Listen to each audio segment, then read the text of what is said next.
Jokowi lantik ponakan Prabowo jadi Wamenkeu. Strategi mengunci perencanaan anggaran? Gelora News.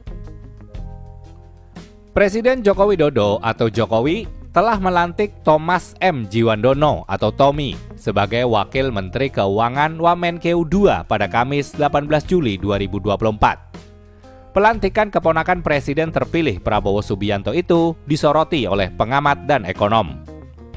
Direktur Kebijakan Public Center of Economic and Law Studies, Celios Media, Wahyudi Askar, mengatakan pelantikan Tommy tak terlepas dari upaya tim Prabowo untuk memastikan transisi pemerintahan. Sebelumnya, bendahara Partai Gerindra itu juga telah tergabung dalam tim gugus tugas sinkronisasi pemerintahan Prabowo Gibran. Untuk mengunci sumber daya strategis di pemerintahan, khususnya terkait dengan perencanaan anggaran, katanya kepada Tempo pada Kamis 18 Juli 2024. Dia melanjutkan, terlalu banyak isu liar bermunculan ke permukaan yang berkaitan langsung dengan Kementerian Keuangan atau Kemenkeu akhir-akhir ini. Mulai dari isu Family Office, tabungan perumahan rakyat atau TAPERA, kenaikan harga bahan bakar minyak BBM, hingga anggaran makan bergizi gratis.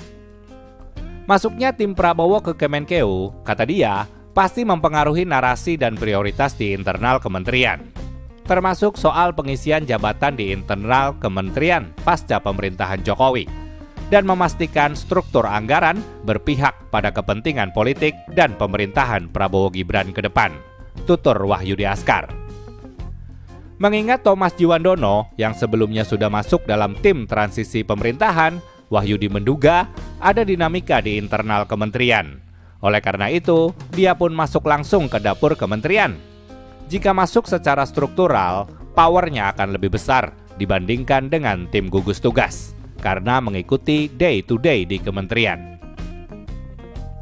Sementara itu, Kepala Ekonom PT Bank Sentral Asia Tbk (BCA), David Sumual, berharap proses transisi berjalan mulus dengan masuknya Thomas Djiwandono ke dalam kabinet.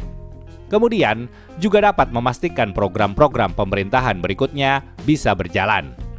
Pelantikan baru 20 Oktober, sedang pengesahan APBN di bulan Agustus ini. Pertanyaan-pertanyaan kan juga banyak menyangkut program-program pemerintahan ke depan, tuturnya saat dihubungi Tempo pada Kamis. Atas penunjukan Thomas Djiwandono ini, David memperkirakan investor masih akan menunggu. Sejauh ini, mungkin market masih akan wait and see untuk posisi kunci perekonomian yang lain, kata dia. Sumber Tempo.